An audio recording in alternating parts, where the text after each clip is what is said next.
Eu tenho a honra de receber, pela segunda vez no Jornal da Auriverde, presidente Jair Messias Bolsonaro. Presidente Bolsonaro é o nosso convidado a partir de agora. A ilustre presença do presidente nos alegra, nos fortalece e nos prepara para um 7 de setembro que será memorável no próximo sábado agora, na Avenida Paulista. Outros assuntos importantes trataremos com o presidente Bolsonaro a partir de agora. Presidente, uma honra poder conversar com o senhor. Muito obrigado pelo carinho, pela atenção, presidente. Prezado Pittoli, ouvintes da Auriverde, um bom dia a todos vocês. Obrigado mais uma vez pela oportunidade para falarmos um pouquinho do 7 de setembro.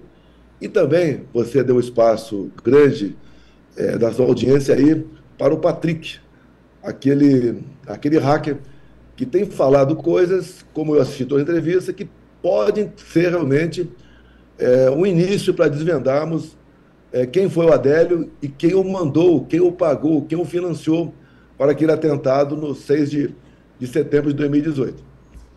Presidente, nosso objetivo desde o início era esse. Quando o hacker Patrick Brito, numa entrevista aqui conosco, falávamos sobre questões locais. E ele citou o senhor, que havia hackeado o senhor, seus filhos, e aí o nome de Adélio Bispo, nós não podíamos fugir da possibilidade de, a partir dali, cumprir, né, com a função de jornalista e investigar.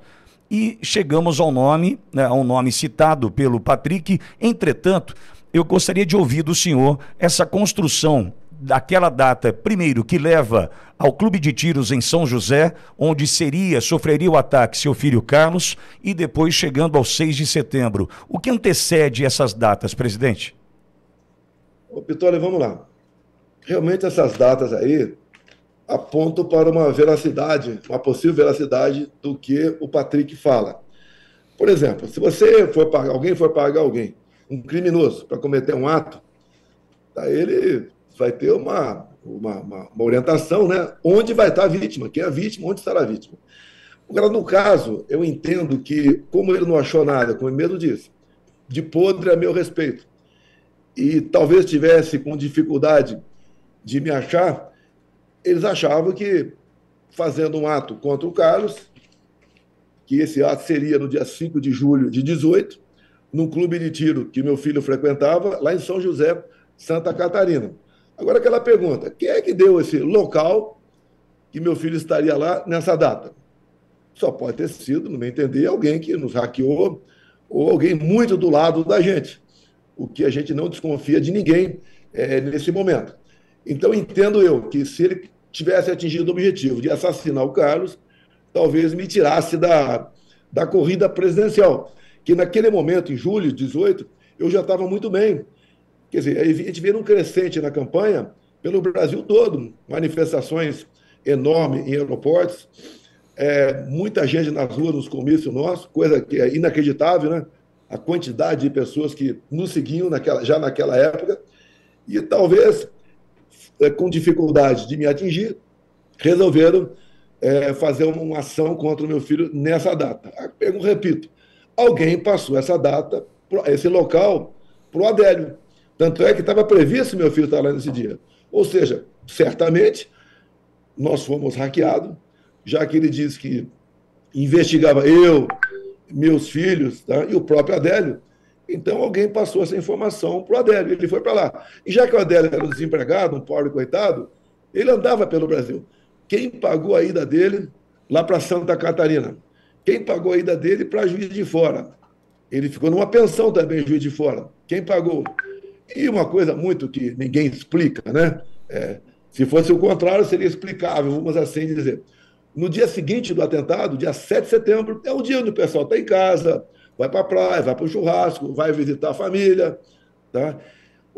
4 advogados aparecem em Juiz de Fora, um com um avião particular.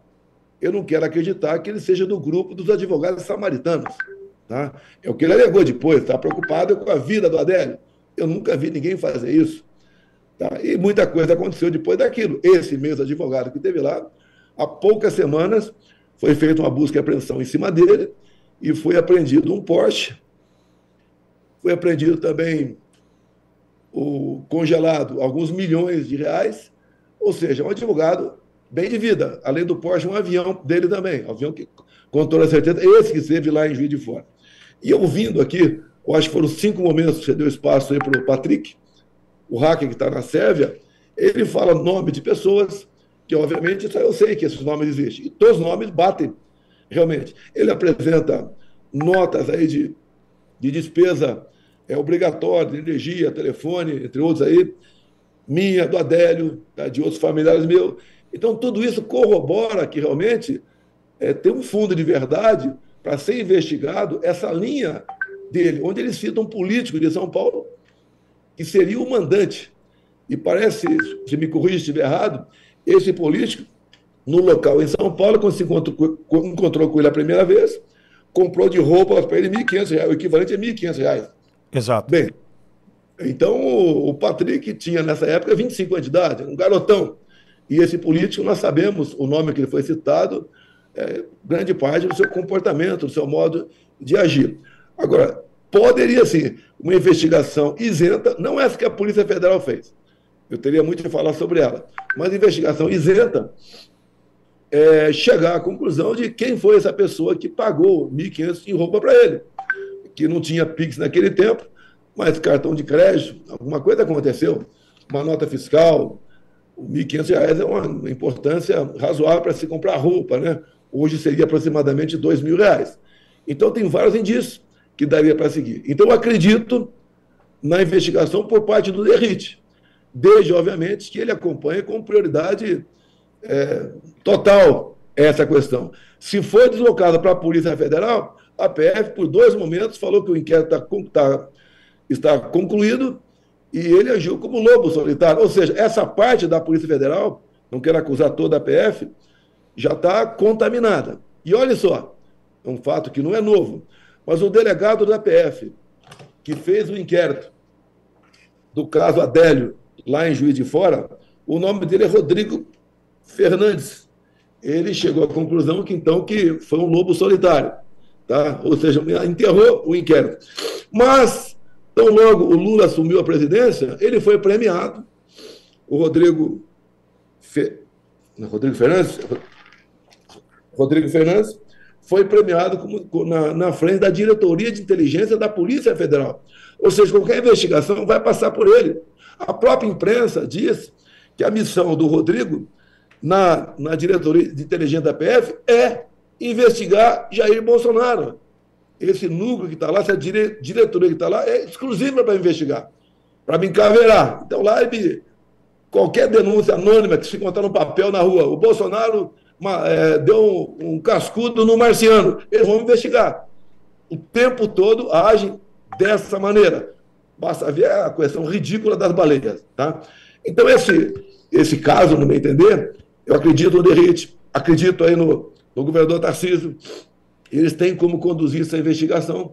Agora, eu espero que eles não mandem nada para a Polícia Federal, a não ser que a PF interfira. Se a PF não interferir, o Derrite continua investigando. Escolha pessoas, que a gente sabe que pode haver influência em qualquer estado do Brasil, escolha pessoas realmente compromissadas com a isenção para investigar esse político de São Paulo, está bastante conhecido, tá? Qual seria a possível participação dele de verdade ou não. Esse político representa um grande partido, tá? Que inclusive tem 3 ministérios com o PT, então tem uma influência muito grande. E o que eu vejo? A quem interessava a minha morte lá em Juiz de Fora? Eu morrendo em Juiz de Fora, o Haddad seria presidente da República. E eu seria enterrado ainda como o responsável, o mandante da morte da Marielle Franco. É um negócio bastante... Parece um filme, né, de ficção, mas é uma realidade. Eu, ao assistir, Pitório, as suas entrevistas aí, me interessei e me coloco à sua disposição para qualquer outro esclarecimento.